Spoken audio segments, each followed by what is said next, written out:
অনেক জটিল বিষয় মনে হচ্ছে। এত জটিল বিষয় দিয়ে মানুষ নিজের রোহ খুঁজে পাবেন।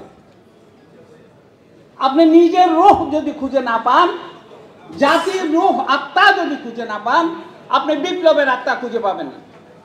এবং আমি অত্যন্ত শঙ্কিত যে অল্প কিছু সময়ের পরে আপনারা ক্লান্ত হয়ে যাবেন এই বিপ্লব নিয়ে।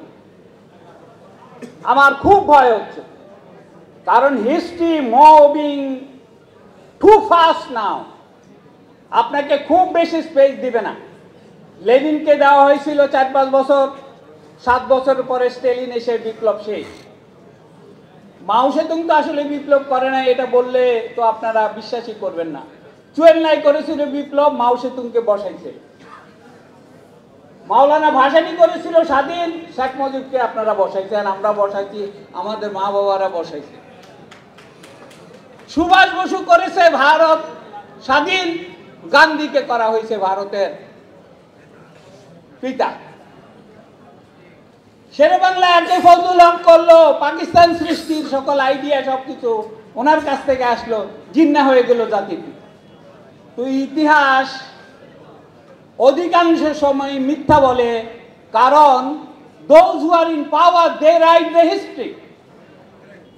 আপনারাই আমাদের শেষ ভরসা, যে আপনারা মিথ্যা লিখবেন না। আমি ইতিমধ্যে ফ্যাসিস্ট হাসিনার উপর বই লিখেছি। আজকে আমার সৌভাগ্য হয়েছে যে আমি সেটা আমাদের সকলের প্রিয়, উনি প্র্যাকটিক্যালি আমার চাইতে কয়েক বছরের ছোট বয়সে, কিন্তু আমার চাইতে অনেক গুণী জ্ঞানী, এবং আমরা একই ডিপার্টমেন্টের ছাত্র, কিন্তু কখনো দেখা হয়নি। কারণ উনি একদিকে ঘুরে বেড়াইছেন দুনিয়াদারি, আমি অন্যদিকে ঘুরে বেড়াইছি। উনি জানি না, উনিও 20-22 বছর হয়তো বিদেশে ছিলেন, আমিও 20-22 বছর বিদেশে ছিলাম, কিন্তু প্রতিজ্ঞাবদ্ধ ছিলাম যে বিপ্লব ধরে ফেলবো, কিন্তু তাড়াতাড়ি চলে আসছি। বিপ্লব ধরার জন্য এসে পড়েছিলাম 2006-07-এর দিকে, কিন্তু বিপ্লব করতে যে এত দেরি হবে, আপনারা যে তখনও মোটামুটি দুধ না খাইলেও এই খেলাধুলা করতেছেন, এটা বুঝতে পারিনি। বুঝতে পারছি তখন, যখন ছাত্ররা রাস্তায় নেমে মেজর জেনারেলদের বলতেছে, where is your driving licence.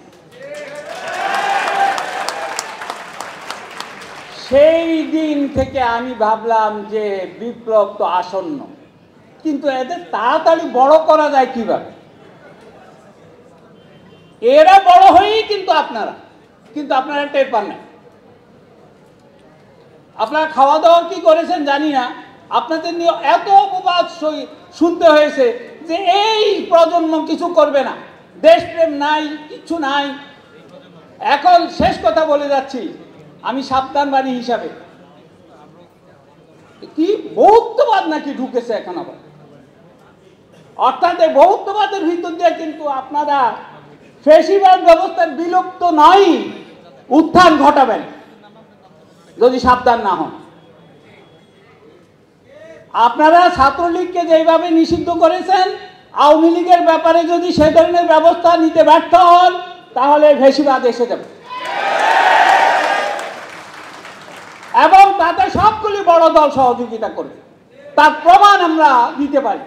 আমাদের অতীত 30 বছরের ইতিহাস, 40 বছরের ইতিহাস প্রমাণ করবে যে অন্য সব দল almost equally responsible for bringing fascism in the country.